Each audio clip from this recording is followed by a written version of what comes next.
Hey everyone, I'm Lou Perez, your host of the Builder Upper Show, a podcast where we talk about everything in construction and trades. Now let's get into it.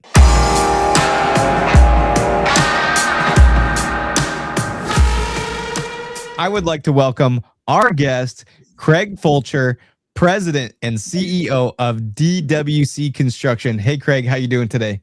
Good. Thanks for having me on the show today. My pleasure. I appreciate you setting everything up with me, and we're excited to have you on the show and tell everybody about what you do and what you're part of and all the history of DWC Construction. We had an initial conversation, and after hearing some of the history of DWC, I was like, man, we got to get you on the show to talk about everything that you have gone through there and learned, and what you guys are doing over there at DWC. So thank you again for being on the show. Just to get us started, would you mind telling me, how did you get into construction? Yeah, I came a different route than most people did. I started off for working for an internet company, and I was also flipping houses on the side. And I was in sales and marketing. And at the end of the day, I was just looking at my desk and I'm just like, what have I done all day? You know, what is my contribution to society? But I really enjoyed flipping houses because it was great to kind of see something ugly become something really great. And so when the time came, I made the switch and started off as an assistant. I took a big pay cut, went to become an assistant project manager. And that was probably in 2001. So it's been almost 25 years now.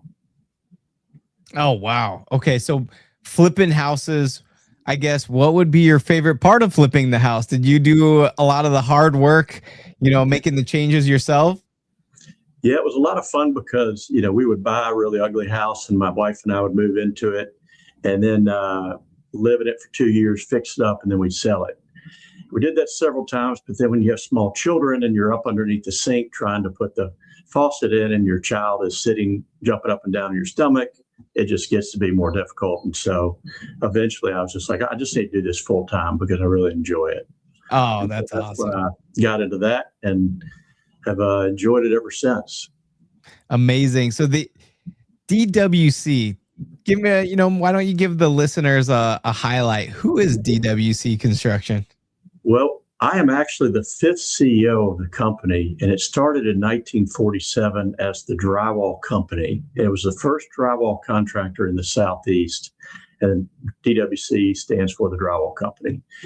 And then over the years, drywall became a commodity, and so the leaders decided that they needed to branch out, and what they were finding was the bigger companies building the buildings wanted to build buildings. They didn't want to build out the office space. And so our company started doing that. And after a while, that became our sole business, was renovating buildings, building out offices, doing industrial work, anything commercial. And then over time, it continued to develop, and we had really good systems and processes. And so we got known for doing high-end spaces. And so we did a lot of corporate facilities, a lot of law firms. And then as the years progressed, we branched out to where we're building buildings, and we do a lot of industrial and just do a whole lot more than we first started out. So it's really evolved over the years for sure. Man, you guys are staying busy. What would you say, sets DWC apart from your competitors?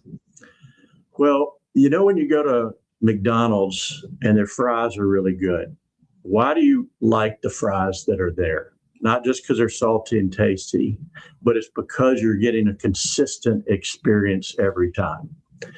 And it doesn't matter when you have good systems and processes, it doesn't matter what project manager or what superintendent, your client is going to get a consistent experience. And so it just becomes a safer option. And our goal is, we don't want to be the cheapest guy out there, but we want to be worth paying a little bit more for, because they're not going to have the headaches of delays and change orders and things, because it's going to be thoroughly planned out in the beginning, scheduled properly, and closed out properly. So that's really the big differentiator with us, is trying to create a better client experience. Oh man, I really like the analogy. That was fun. Do you, every day as a CEO, I'm guessing you see new things as you walk through the door every single day. Is there a thrill or something that just keeps you going, that excites you to go in and get business done? Yeah, I think it's two things really. This might be because I have a sales background, but I love winning.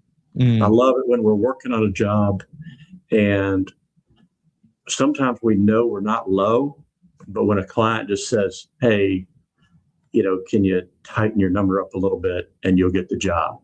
Because to me, that says that our reputation out there is we're the easy button and um,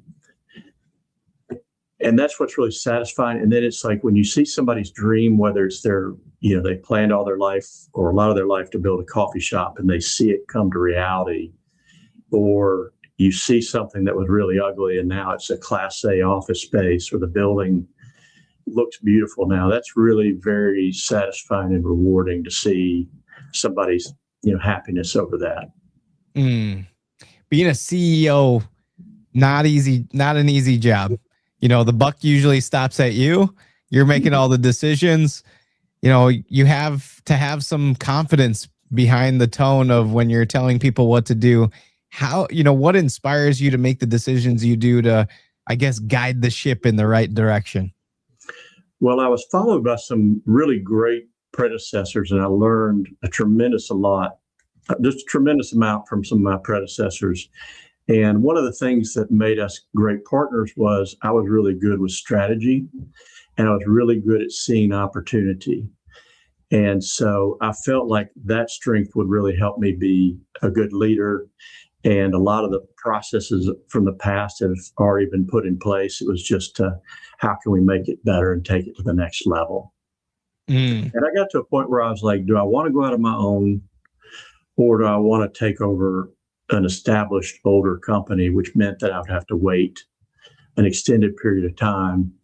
And, when you got a great company that you've been working for a long time and you put your heart and soul into it, for me, it was just worth staying and building on what my predecessors had, the foundation that they had laid. Having the background, or even knowing that you want to be a CEO of a company. Let's say there's a student in school and they just say, you know what, one day I want to be a CEO of a construction company. What kind of background did you have to get you to where you're at today?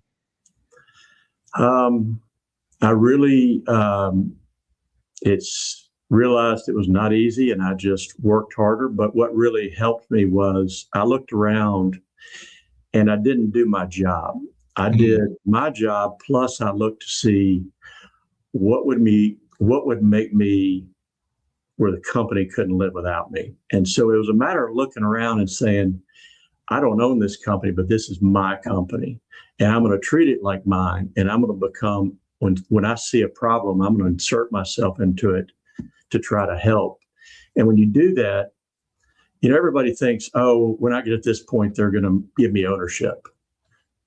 Well, you got to start acting like an owner way before you get it, because when you become an owner and you're not acting like one, that's a very bad decision for a leader to make, because you're rewarding somebody for behavior that's not being exhibited. And so if you want to get to a point to be on top, make it to where everybody else says, all your coworkers are just like, yeah, well, that makes sense, because I sure don't want to lose him because, we'd be in trouble. And that's happened to some of my current partners. It's just like they've worked really hard. And I'm just like, it's like technology is not their job, but they insert themselves in it. And then you're just like, gosh, this guy's everywhere, or girl, and it's just, that's really what I would say to somebody younger is like, don't do your job. Look around you and do your job and see how you can help out. Or did you have a schooling background yourself?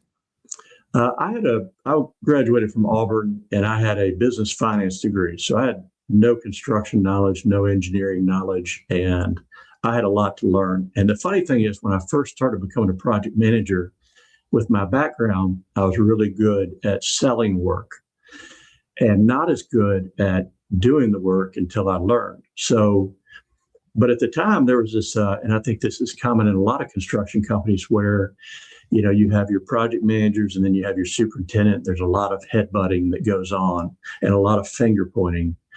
And what I did to compensate for my deficiencies was I was taking my superintendents out to lunch and I'm like, hey, what am I missing? What am I doing? And they were just like more than willing to help. And then when they screwed up and made a mistake, I never, threw them under the bus, and I covered for them and they covered for my lack of, construction knowledge. And I was able to learn without, burying myself.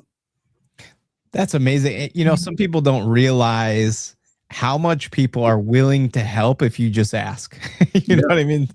Learning and figuring out how to fill that gap. I mean, you put yourself in the position to self-educate and learn directly from the source. So I think that definitely helped build that trust. That's a great tactic that you took.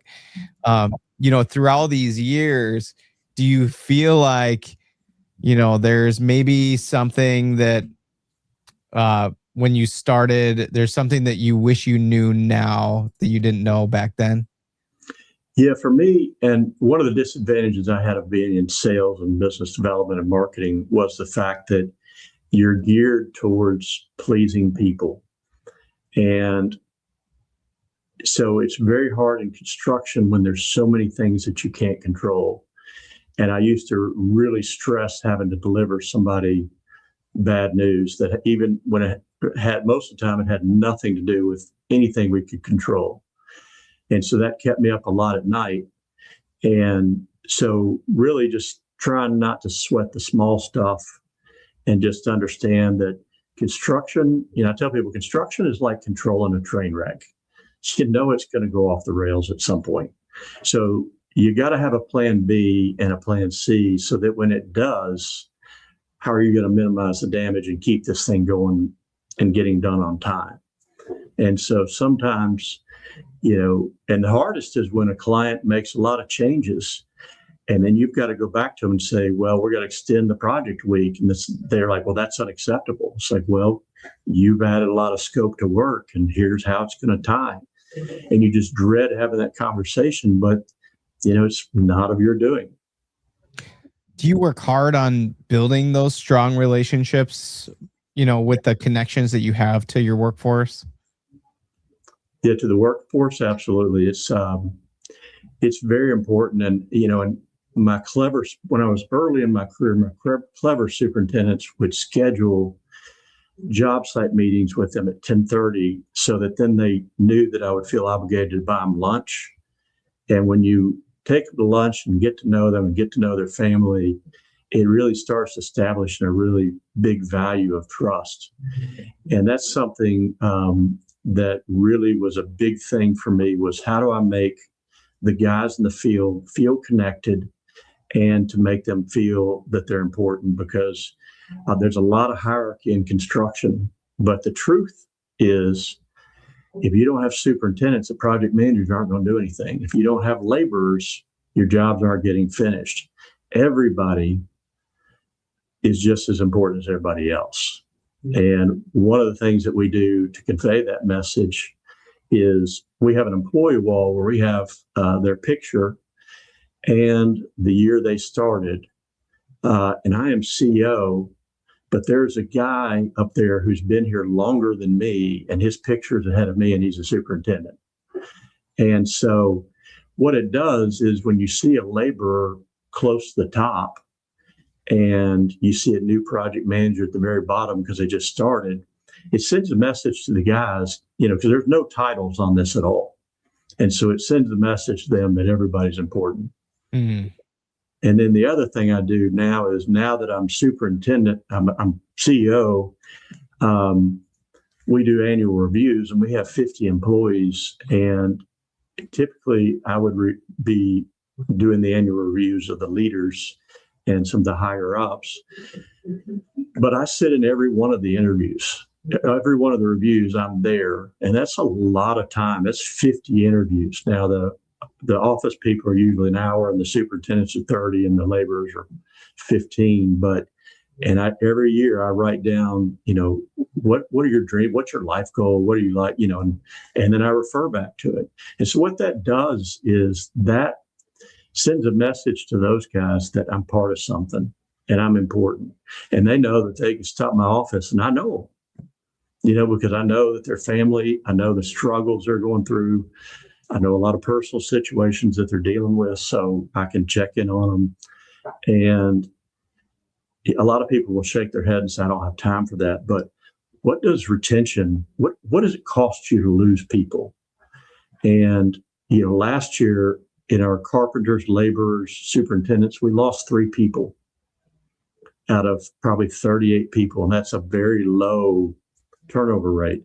Mm. And they're offered more, they get offered more per hour often, but they feel like they have a voice, and it makes, for them, it makes them feel like they're part of something, not just off in a silo or just not a tool to make money on. How do you find people and hire these people? Are you open shop? Like, do you put it out there? Like, I guess, what's your hiring process?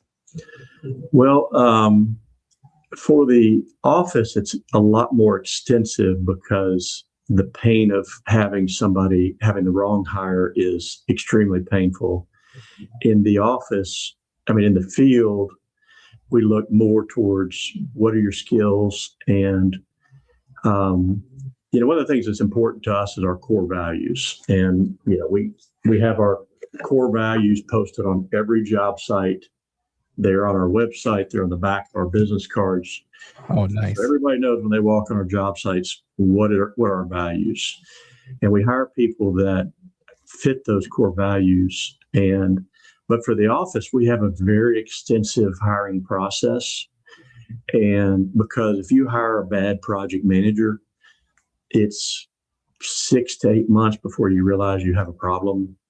And then it's another 6 to 8 months to try to fix the problem. And then you've lost 2 years by the time you get rid of that person, and then you're starting over. Mm.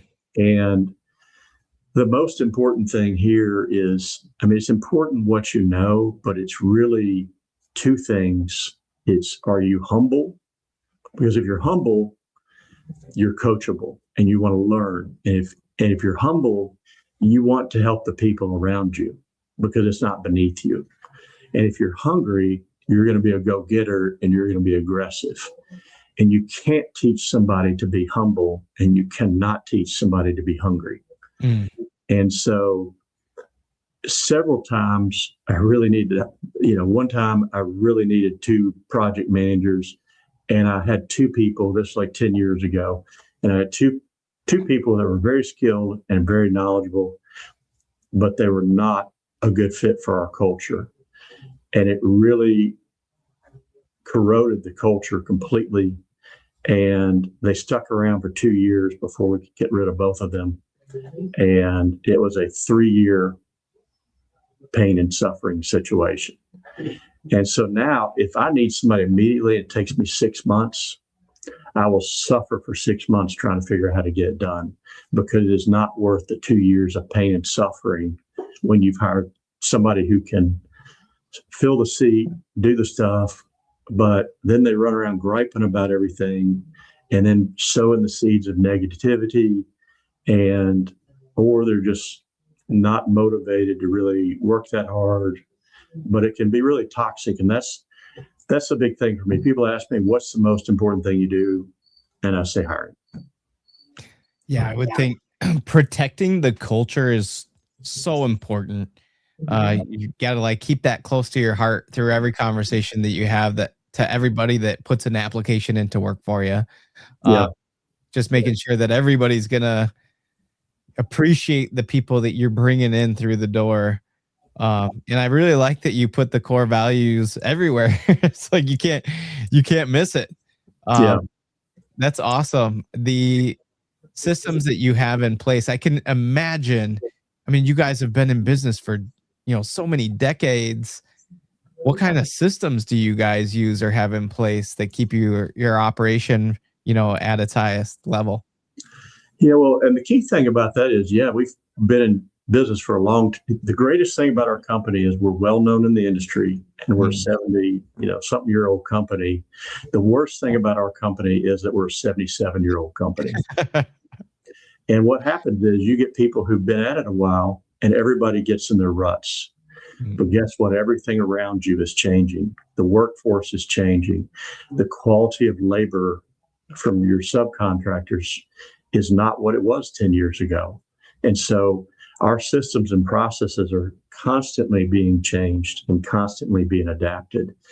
And I mentioned, I'm an Auburn guy, but one of the things that I admire about Nick Saban the best is that it's not that he doesn't beat you because he's a genius. He beats you because he looks at every single thing you do, and no matter how small it is, he does it just a little bit better. And when you add up all of those advantages and he puts his product on the field, often they're going to be better because he does how they run their practice, how they do their coaching, sending out recruiting letters a little faster than everybody else. And it's especially a problem with us because we've been doing that a long time and it's always worked. It's like, yes, but what if we do it this way? What can we do to make it just a little better? And so part of that is really having clearly defined roles. And because, and that's one of the things with our hiring, I would almost rather hire somebody who hadn't been in the business for 25 years because if they have, I have to detrain them. Because you could hire a project manager that grew up in a culture where they just bid low and change ordered somebody to death. Or you could get a thing where they exploit the customer and they put too much markup on the change orders. And if you want to be McDonald's French fries where it's always consistent, you got to be fair to people and be consistent. So it's having clearly defined roles, because the biggest problem is if you have a superintendent and a project manager trying to do the same task, that's great until they start assuming that the other guys or girl is doing one of those tasks, then it doesn't get done. So, we break it down to where the superintendent is in charge of getting the job done on time. The project manager's job is to get the superintendent what they need to be successful and to manage the client experience. And then that means that when you get a job, first thing you do is this. And the first thing you don't just start sending subcontractors out, you send them out quicker. You start doing everything a little bit quicker. And how do you get the job started faster so that you buy more time on the back end of the project? And so everything is very clearly defined down to how we do our bids, how we send our bills. And that way we can just be a little bit sharper, because at the end of the day, if we're just easier to deal with, they're going to be like, it's worth paying a little bit more, because we're not going to get change order. We're not going to get a bunch of junk. And so that's really the key thing for us, is looking at every little thing. And that doesn't stop. It's like, it's constant, The mentality, I can tell, is already different from other companies that are as old as yours. The thought on technology and innovation never stopping, basically. I mean, is technology at your forefront for scaling and just doing overall business every day? Like, how do you look at technology? Yeah, we look at technology where, so back to in 2023, we had a huge growth, and I was just like, this is a mess, because we've got too many things that are, you get too much baggage that's hanging around, and we're still doing some things. And it was really kind of just going through and looking at everything. And technology was a big piece of that, because, and I'm sure a lot of companies are better at this, but we get a job done, and it was like the end of the year, you get a report card. But nowhere along your schooling did you get quiz grades. You didn't get, report cards. You just got a report card at the end, and you finish the job, you close out the money. You're like, how in the heck did I lose money on this? And, or wow, hey, this is great. It's one or the other. And it's like, then you get at the end, it's like, wow, we went way over on labor. What happened? It's like, well, we did this and this. And so now we're like, okay, so how do we find that out faster? And how can we use technology to create processes where we're tracking costs and we know if we're starting to run up on labor 3 months into the project, how do we get those decisions fast so we can make a shift? And sometimes we found that there was too much labor on the job, and it's like we go ask and we're like, well, the building wanted us to do this, and it's like, well, before we agree to that, let's talk to them and see if they want to pay for that. And so we were able to shift and pull people off a job, because there's nothing our director of operations loves hearing there. Hey, we got 2 weeks on the job and you've got to pull everybody off because we're over on labor. And he's like, well, how do I finish this job? We're in the crunch time. So it's really about getting information faster. And so we've used technology to start tracking everything from the bids that we have going out to our win-loss ratios. How are we on track on materials on a job? Are we on track on labor? And the most important is, what's our schedule? How many days over or under are we on our schedule? And so then we're monitoring that really closely. And now the superintendent's looking at that and they say, okay, well, maybe I can do that myself instead of calling a laborer out here for 2 days because I don't have anything else to do. And so it allows us to maximize our return. And then we've created a custom master dashboard where basically it is live. When it hits our accounting software, it's going live into this thing, and I can pull up a job and it tells me the type of job, tells me the superintendent, the project manager, the laborer, tells me, how much labor budget, tells me all the key indicators.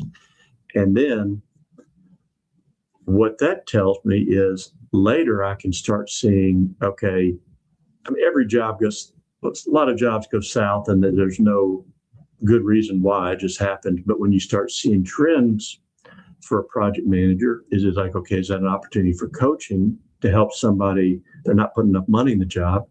Or why is the superintendent constantly making, going over on labor? What are they doing? And in that way, and then doing an after action report. What went right? What went wrong? What did we learn? Because a lot of times we just get on the next job and we're not stockpiling that database of what did we learn? And let's not repeat it. Artificial intelligence, AI is the hot topic word or words that are going on right now in the industry. Do you feel like AI is part of your tech stack that is helping bring in these numbers that you were talking about? Are you guys using AI that way? Yeah, we're using AI for a lot of things. I've been digging into it for the last 12 months, and really how much it's progressed in the last 4 months is really shocking and surprising. It's really, and so trying to find, it's a great source of information for a lot of stuff, and it's fantastic at analyzing data that would take you a lot of time to do. And and my goal one day is, and I'm very close to this, is having a dashboard where I can look at our company and I can see what our margin fade is across all of our jobs and what is our material usage on all those jobs and what is our average day over or under our projected original schedule. And then showing us trends, and it can quickly grab a lot of data for us. And then it's really helpful for just other stuff. We do a lot of, we have our guys in once a month for superintendent meetings, and we get all of our superintendents in one room together. We just have a brainstorming session and we talk about, okay, guys, every job you've got to do this. This is unacceptable. You've got to have this. And then they talk about, we're having problems with the fire marshals because they're new. And then so it's a great way to get everybody in the room together and share information. And, a lot of times we'll have a PowerPoint slide, and I use AI to generate the slides because I want those meetings to be entertaining and educational. I don't want to have them come in there and it's just like blah, blah, blah, blah. And they walk out going, oh, these are painful. I want them laughing and cutting up. And so, we do a lot of stuff with AI. We've taken people and put them into roles as fire marshals, and just makes it a lot of fun. Because the truth of the matter is what we do is very stressful. And so if you can make it fun, it makes it a lot more enjoyable. I really like that. You're going to have to share one of those PowerPoints with me. I would love to check those out sometimes. Actually, you even mentioned stressful. I'm guessing you probably have some safety experts that work for you and everything like that. What's your guys' outlook on safety? Well, I think safety is, that's one of those things that technology is never going to change, and it's always going to be important, but it does help the safety discussions to be a little bit more, you can make them a little bit more entertaining, because ultimately I don't want them dreading coming to that meeting. And it's the same way we have project manager roundtable meetings where we just have an open forum where nothing that you say is going to be used against you or, negative, but it's a way to brainstorm ideas, or like, hey, this subcontractor is really doing well, or this one's overloaded. I found by using this person, I have a better advantage, and, try to make those meetings fun as well. Because the more connection you can make between the superintendents and each other, it's really important, because they do feel like they're part of a community. And a lot of times we just send them out to a job and they work in a silo. The project manager's in a silo, and nobody's sharing information, and there's not a connection. So then when somebody comes by and flashes $1 or $2 an hour, they're like, well, I might as well, I have no connection here. But if they leave what they feel like is a community, then it makes it a lot harder. It's a bigger decision, because a lot of our guys can go make more money somewhere else, but they know that, people are really important to us, and they know that they're not just going to get laid off if we get slow. Because I often say, people are like, well, tell me about DWC. I'm like, well, we are a people development business that does construction. And they know that they're going to be, any way we can help them grow and develop in their career. We're all in on that. We even have a book club where we pay people if they read certain books. Oh, I like that. Okay. What we found is it's amazing how I've seen people who really got into it, because they'll read a book and we give them $100. Self-help books like No Excuses or Extreme Ownership or Make Your Brand Legendary. And then they get one or two things out of that, man, you've made your $100 back. That is so smart. Those are going to teach them skills that they can take on for the rest of their lives, take them with them. Especially life skills, because if it helps them at home, or if it helps it, if they can help do something that's going to make their home life better, then we want to encourage that. And, and if we've got a guy that's struggling, whether it's a, health diagnosis or a personal issue, we try to walk alongside them. We even have a chaplain program where basically we have a guy that you can talk to, and it's not, pushing religion down your throat. It is religious based, but it's just more, I can't talk to my peers about that. Construction workers, man, they're not really going to share their feelings a lot of times, but this is kind of a safe way that we never find out about, that if they're dealing with a big issue, they can go talk to somebody about it, and it's an ear to listen to.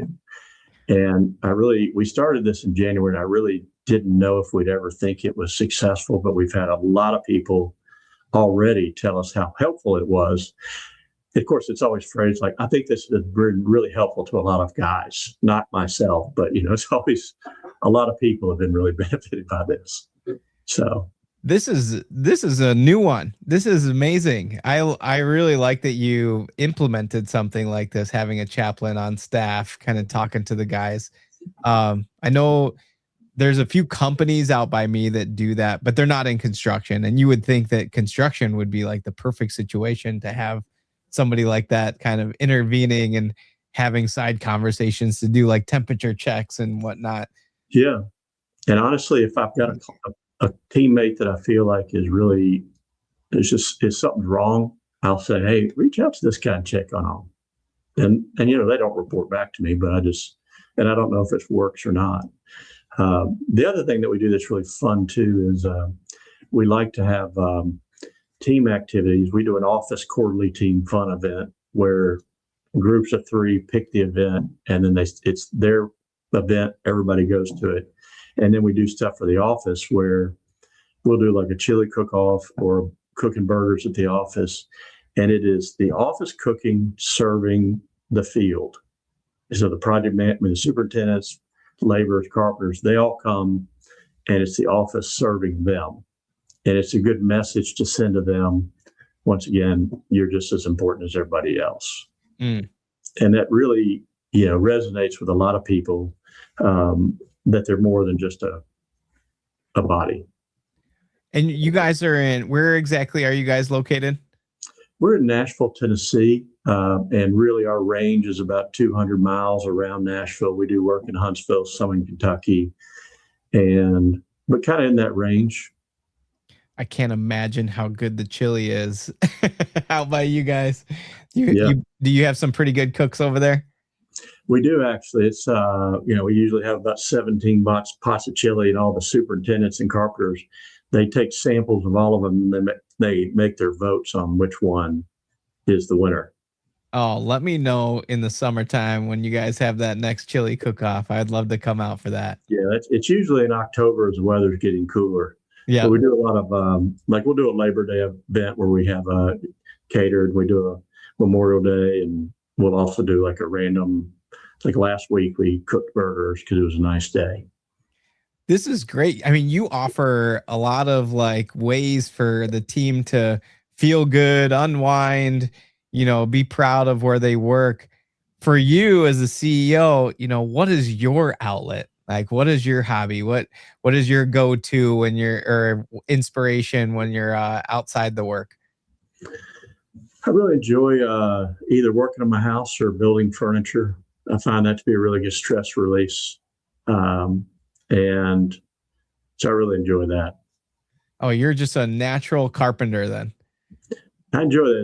It's just something about seeing things come together, and you're not dealing with their problems that can be easily fixed, not more complicated people issues.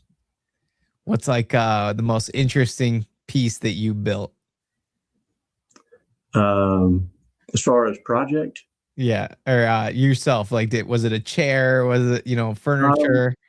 It was a baby bed for my daughter. Oh, no way. Okay, I like that. My wife gave me a picture of one, and I was just like, oof, because she has really good taste. And so, but I was able to make it, and it was, and I look forward to giving it to my daughters when they're at that point. Oh, that's amazing. How many kids do you have? I have 2 daughters, which is why my hair is white. This happened when they turned 13, and now they're 24. 24 and 21. So. Oh, that's awesome. Well, bless them. I have a 3-year-old daughter, and I can only imagine 10 more years from now, my hair might start changing colors too.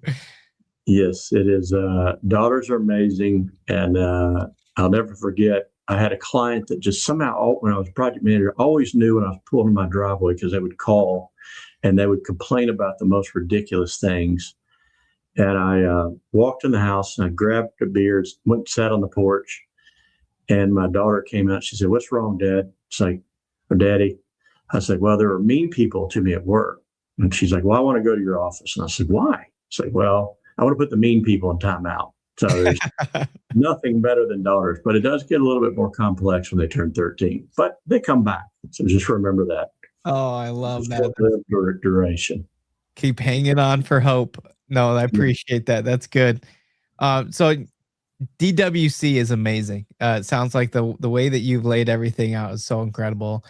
Where do people find your business if they're interested in being business? Like if a customer was a potential customer was watching this today, where would you say to go and reach out to you guys to start the conversation? Well, for starters, really, the idea of culture at our company was really laid out way before employee retention became a big thing, and that was by my predecessor, John Arndt. He really saw the need for culture, and he went all in on it. And after seeing it work so well, it is my number one priority to continue his efforts as well.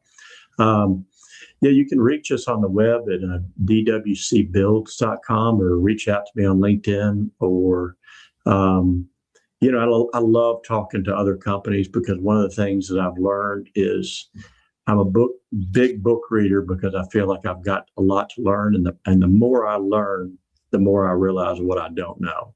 So I love connecting with other companies, trading ideas. So I love talking to potential customers, but anybody out there who wants to talk, I'm always looking to make new connections. But you can reach us on the web, or reach out to me at LinkedIn, and I'd love to talk to you. Yeah, I can imagine. Are you part of any peer groups or associations or anything like that yourself? Yeah, I'm actually involved in a company called EO, which connects me with a lot of entrepreneurs, and they're all in different businesses. But in our business, the problem is always the same, and it's people. And so that's been really beneficial for me, and talking to other companies and sharing ideas, because what we do would be a piece of cake if it wasn't for people. And so I'm always looking to learn. And then as far as everything that DWC has to offer, what would you say you guys specialize in the most? Mostly what we specialize in is just make a smooth process for construction, because we communicate really well. We really try to understand what the client's needs are, and we over communicate. That way, when our clients get asked questions, they have the answers. And if the job needs to get done on time and on budget without a lot of surprises, that's what we're really good at. And we're not a lot more expensive, but we're usually pretty much right there, or just a little bit higher. I like that. Okay.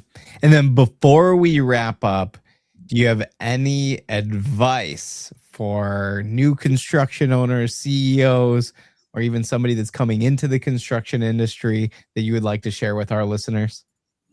Yeah. Number one, get a good mentor. Don't learn from somebody else's mistakes, and don't just go into this making your own. And it's so key, even if they're not in the industry, because like I said, it's people, really. And the second thing was keep learning. Keep reading books, because there's so many great business books out there that can eliminate a lot of problems that you could have, and just always be learning. Because the more I learn, the more the more I realize what I don't know. Would you offer up yourself, like, let's say, I'm sure you're a mentor to people within DWC, but if somebody was watching this was like, man, I want Craig to mentor me, or at least share some books and stuff like that, is that something that you're open to for communicating with others? Yeah, I love doing that. Like I said, there's a lot of things I don't know, but there's a lot of lessons we've learned, and I've watched a lot of very smart people here, and I always enjoy doing that, because I think as business owners, it's not so much how much money you have in the bank when you're done. It's how many people have you helped grow and develop along the way, and that's your legacy. And so I think it's really important to do that. And if I can help anybody in any way, reach out to me, and I enjoy doing that, because I was blessed with a lot of people helping me. Oh, wonderful. Well, thank you, Craig, for being a guest on our show. And please, everyone, like, subscribe, comment, and share the Builder Upper Show with anyone in the construction industry. And we will see you next time. Thank you, Craig. All right. Thanks, Lou.